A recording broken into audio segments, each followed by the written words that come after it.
is it wrong to chase money and success? I don't think it's wrong. No, I don't think it's wrong to want to be successful, competent, and good at what you do. I think you want to figure out what it is you want to do. And I think we're all wired to do different things. My girls, my daughters are smart, brilliant, well educated, and they do things way differently than I do. So even though they grew up in my home, they do things their way, and they're really good at what they do. So I think we are wired differently, with different pursuits in mind. I think God calls us to be good stewards of our time and our resources. So if you are really good at making money, and boy, some people really are, God calls us to be generous and to use those resources well for the benefit of your family and for God's kingdom.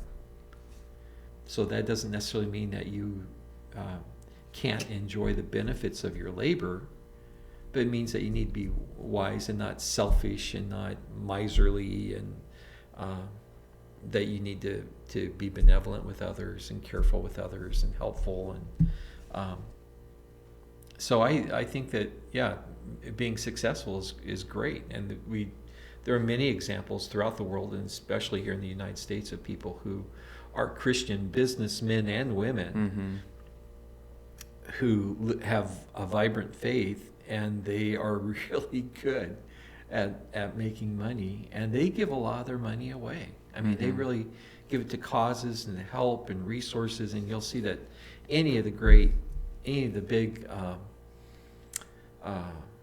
non-government organizations, NGOs, that they have a tremendous amount of investors who are Christian people who give their money to feeding programs, or like Samaritan's Purse, Franklin Graham's organization, or Convoy of Hope, which we're a part of as well. That they have some amazing people who give money quietly, anonymously.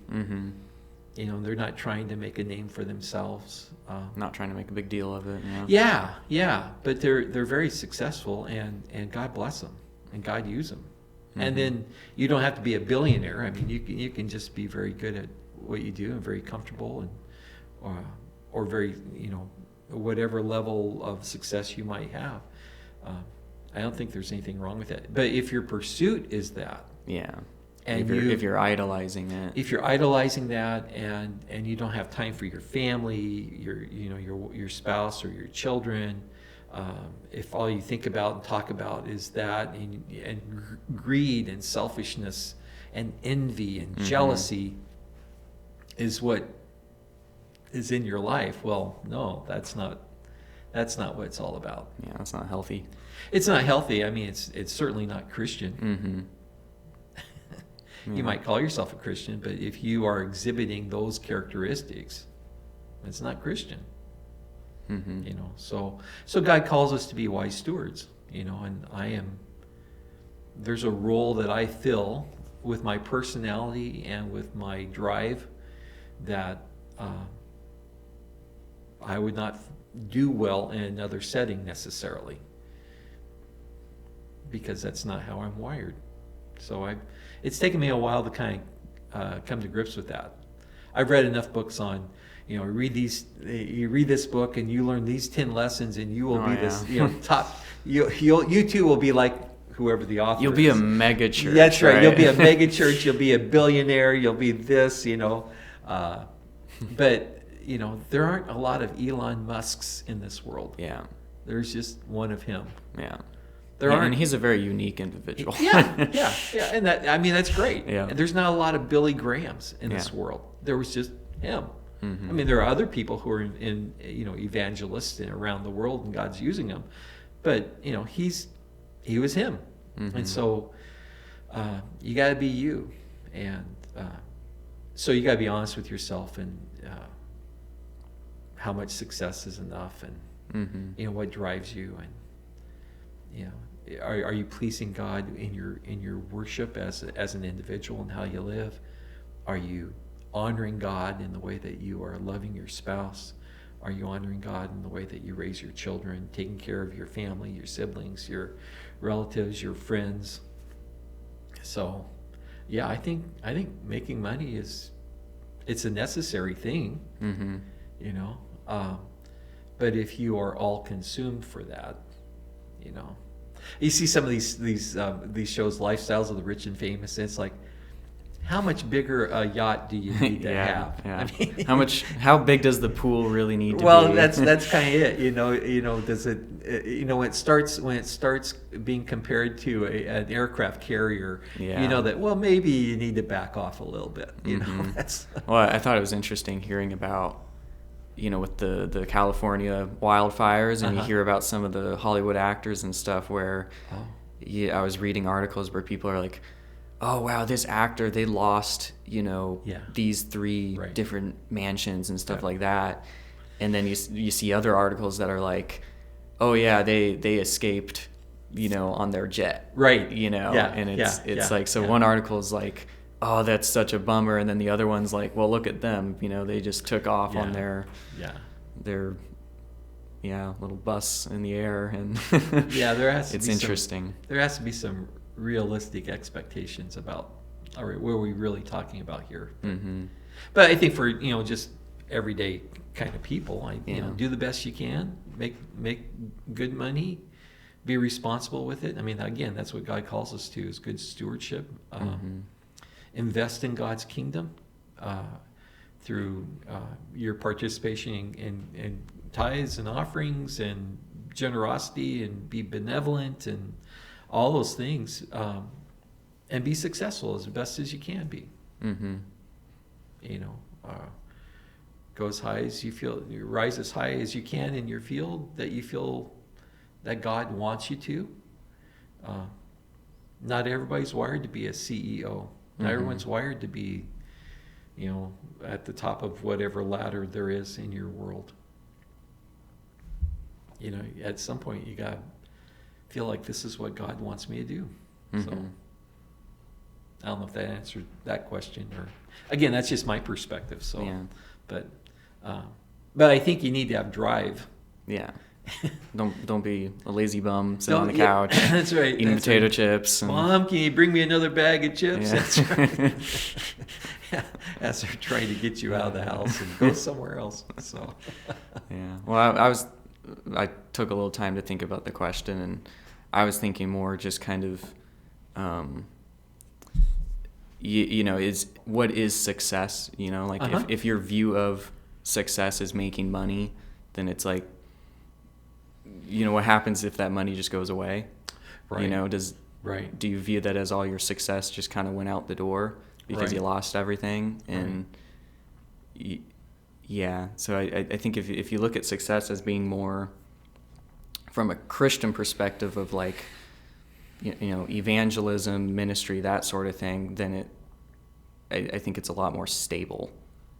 And that it's not something that you can necessarily lose. Like I was thinking about like the apostles. You look at them, and it's like from a worldly perspective, they weren't very successful. No, not a whole lot of money. No, they were killed. Yeah, it's pretty horrible. But from a kingdom perspective, they were pretty successful, I'd say. Yeah.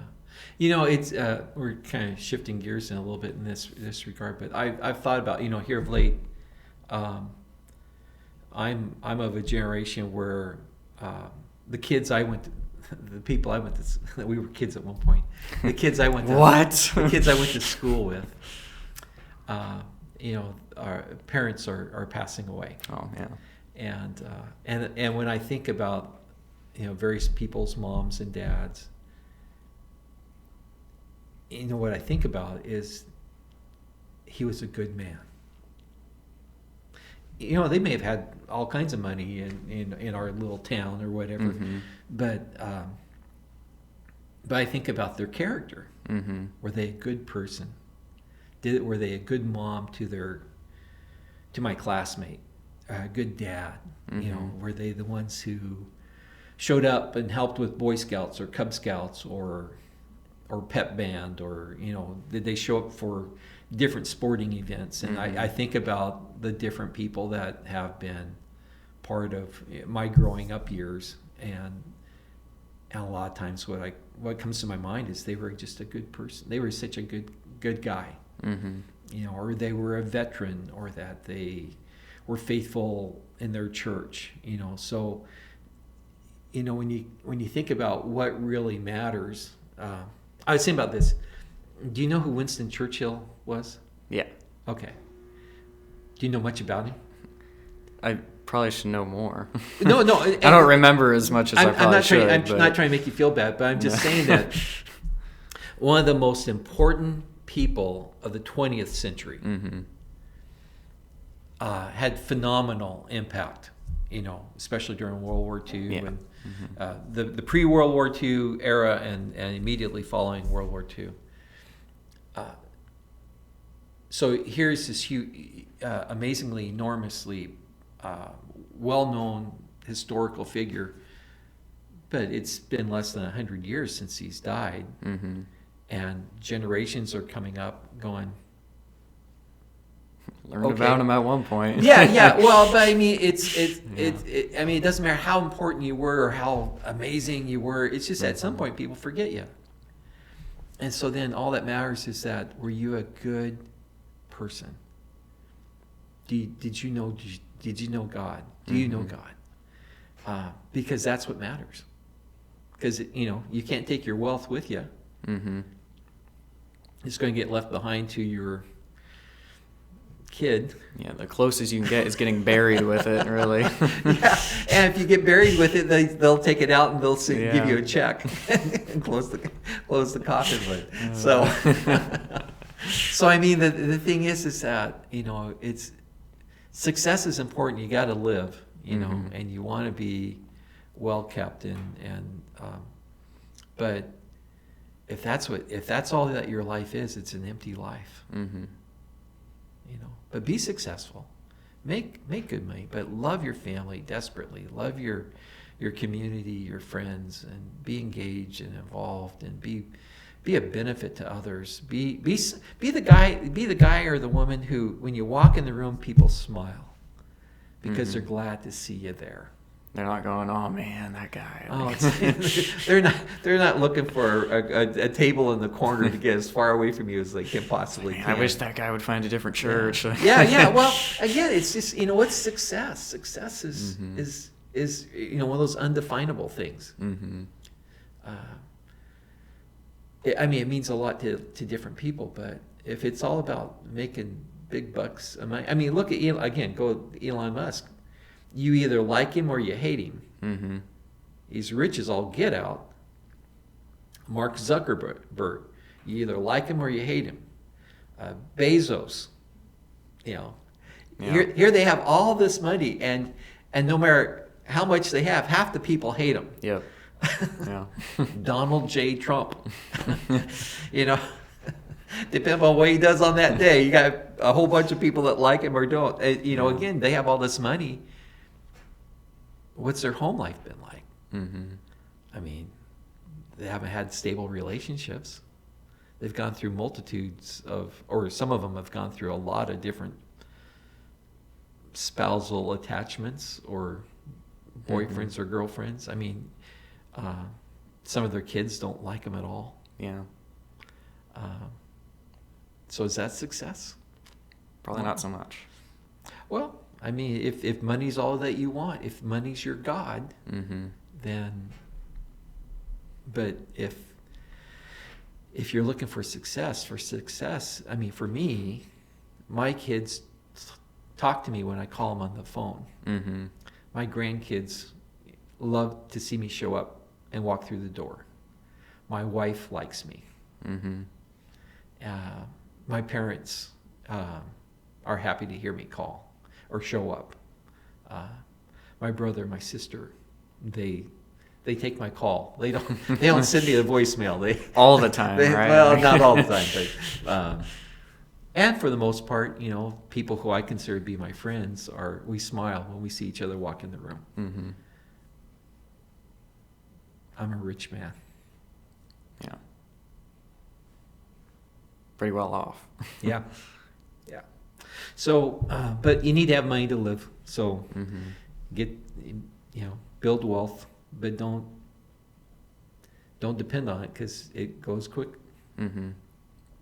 Yeah. Okay.